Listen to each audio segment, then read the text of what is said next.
My name is Derrick Dao. I am the CEO of Nuclear Vision.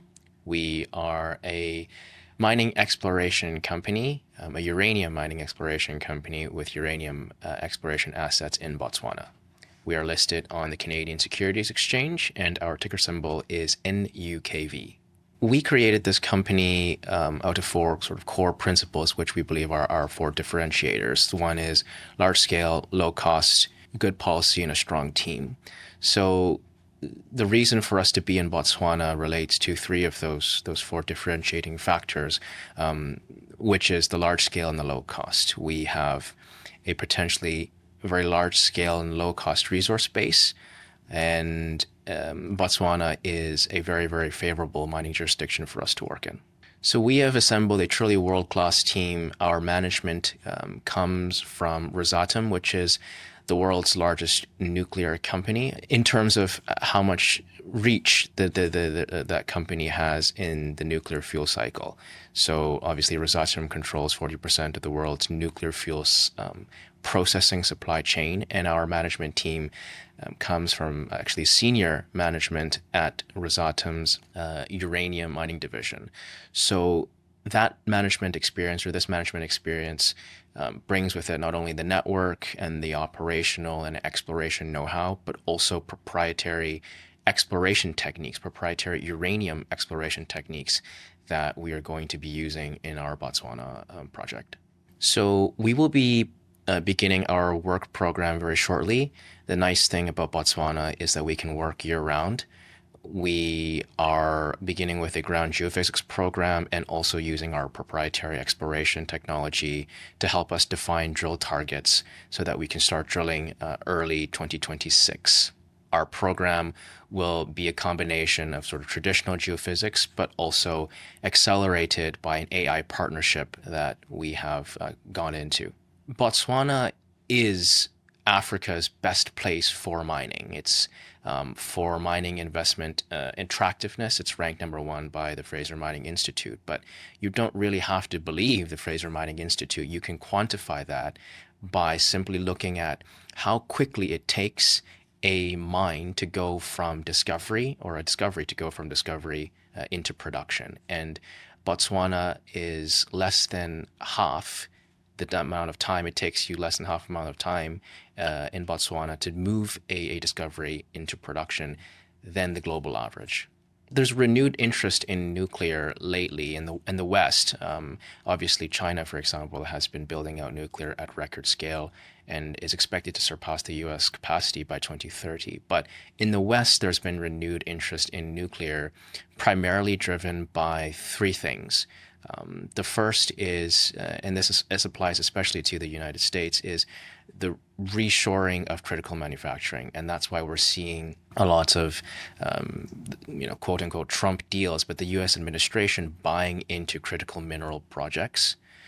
So that's #1, is this reshoring of critical manufacturing. The second is the electrification of everything, the electrification of vehicles, automation, robotics, etc.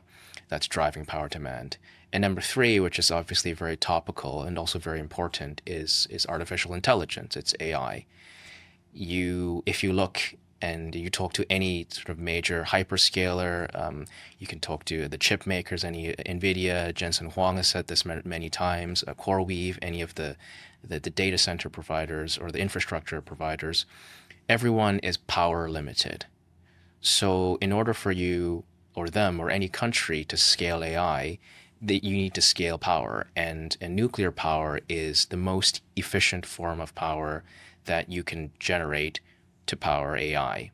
And that's why so many companies and so many tech companies are talking about nuclear right now. I heard a funny quote somewhere once where someone was saying, imagine what life would be like if, the first people who discovered fire stopped using it because someone got burnt. And that's essentially what has happened to the nuclear industry for the last 20, 30 years. We've had some accidents in the past, Fukushima being a large event. And because of that, the development of nuclear, at least in Western countries, has largely stagnated.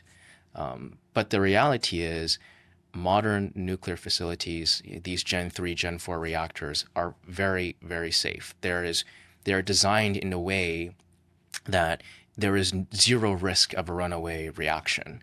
So the safety of nuclear reactors really is they're at this point way overbuilt than any other power source, just to prevent sort of any chance of a meltdown.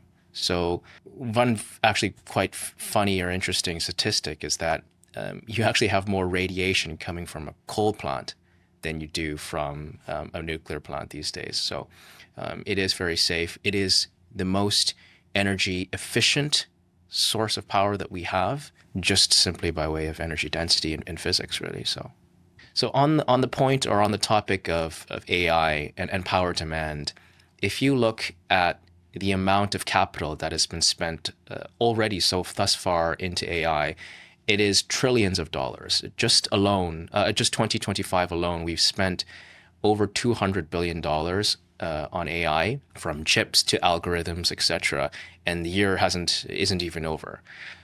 But when you compare that to the amount of spending in the uranium markets, the entire global annual uranium market is just around or less than $10 billion.